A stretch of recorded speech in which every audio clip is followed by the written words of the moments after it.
कभी सोचा है कि जो एआई एक कविता लिख सकता है, वो एक फ्लाइट टिकट क्यों नहीं बुक कर सकता? ऐसा क्यों है?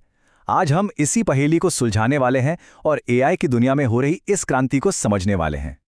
Generative AI, AI agents, agentic AI, ये सब सुनकर सिर चकरा जाता है ना? लेकिन फिक्र की कोई बात नहीं, हम एक एक करके इनको समझेंगे और इनके बीच का असली फर्क जानेंगे। तो चलिए शुरू करते हैं। चलिए शुरुआत करते हैं उस एआई से जिसे हम सब जानते हैं, जेनरेटिव एआई। इसको आप पहला लेवल मान लीजिए। तो असल में जेनरेटिव एआई है क्या? ये है एक कंटेंट क्रिएटर, एक ऐसी मशीन जिसे ढेर सारे डेटा पर ट्रेन किया गया है और बस उसी ज्ञान के दम पर ये हमारे सवालों का जवाब देती है या फिर हमारे लिए नई नई चीजें बनाती है, जैसे कोई टेक्स्ट या फिर कोई तस्वीर। मान लीजिए आप इससे कहते हैं कि ऑस्ट्रेलिया घूमने का 3 दिन का एक प्लान बना दो, तो ये फौरन अपनी ट्रेनिंग के आधार पर एक जबरदस्त प्लान बनाकर दे देगा। ये बहुत कमाल का है, लेकिन यहीं पर इसकी एक लिमिटेशन सामने आती है।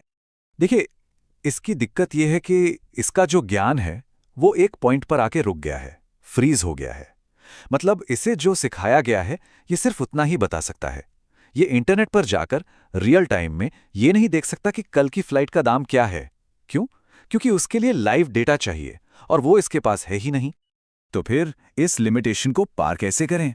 यहीं पर सीन में एंट्री होती है हमारे लेवल 2 की, यानी एआई एजेंट्स की।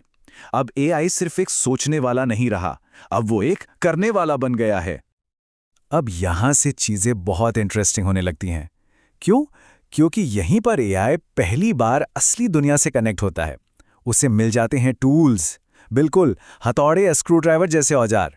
और इन्हीं टूल्स जैसे कि इंटरनेट या दूसरे ऐप से जुड़कर ये एआई वो काम कर सकता है जो पहले नामुमकिन लगते थे।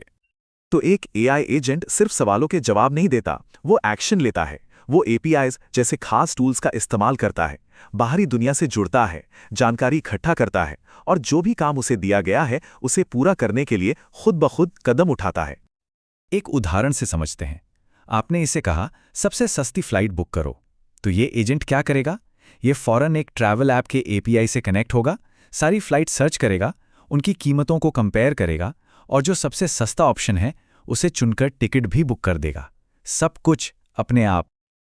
लेकिन सोचिए, अगर काम इतना बड़ा और कॉम्प्लेक्स हो कि एक अकेला एजेंट या एक टूल उसे पूरा ही ना कर पाए, तब क्या होगा? यहीं पर हम पहुंचते हैं एआई के सबसे एडवांस्ड लेवल पर, लेवल 3 एजेंटिक एआई। इसको ऐसे समझिए कि अब हमारे पास सिर्फ एक वर्कर नहीं है, बल्कि अलग अलग काम में माहिर स्पेशलिस्ट की पूरी एक टीम है। और ये टीम आपस में बात कर सकती है, प्लानिंग कर सकती है और साथ मिलकर किसी भी बड़ी प्रॉब्लम को सॉल्व कर सकती है। मान लीजिए एक इंटरनेशनल ट्रिप प्लान करनी है, तो यहाँ एक एजेंट फ्लाइट बुकिंग का काम देखेगा, तो दूसरा एजेंट वीज़ा और डॉक्यूमेंट्स चेक करेगा। और सबसे बड़ी बात, ये सिस्टम ये पक्का करेगा कि फ्लाइट तभी बुक हो जब वीज़ा वैलिड हो। कोई गलती नहीं, कोई पैसा बर्बाद नहीं। तो सबसे ज़रूरी बात यह है कि एजेंटिक एआई बिल्कुल इंसानों की तरह मल्टी स्टेप प्लानिंग करता है। और कमाल की बात तो यह है कि अगर एक प्लान फेल हो जाए तो यह हार नहीं मानता, ये दूसरा रास्ता खोजता है, फिर से कोशिश करता है। और इसी वजह से ये बड़े बड़े कॉम्प्लेक्स प्रोजेक्ट्स को बिना किसी इंसानी मदद के अकेले ही पूरा कर सकता है।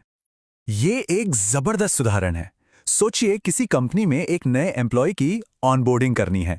ये एक ऐसा प्रोसेस है जिसमें एचआर, आईटी, मैनेजर, कई लोग शामिल होते हैं।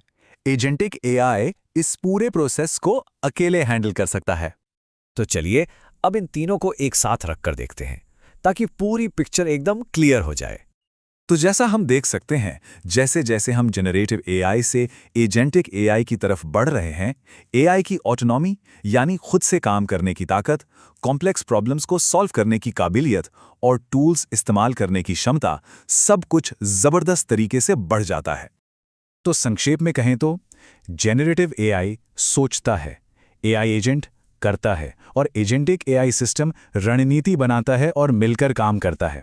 ये एक कमाल का इवोल्यूशन है, सिर्फ सोचने से एक्शन लेने तक और फिर एक टीम की तरह काम करने तक। तो सवाल ये उठता है कि जैसे जैसे एआई सिस्टम्स एक्सपर्ट टीमों की तरह काम करने लगेंगे, हम इनसे अगली कौन सी बड़ी प्रॉब्लम सॉल्व करवाएंगे? क्या हम इनसे नई दवाइयां खोजवाएंगे, क्लाइमेट चेंज का हल निकलवाएंगे या फिर स्पेस के रहस्यों को सुलझवाएंगे? ये तरक्की अनगिनत संभावनाओं के दरवाजे खोल रही है और ये सोचना वाकई में बहुत रोमांचक है कि इस टेक्नोलॉजी से हम कैसा भविष्य बनाने जा रहे हैं।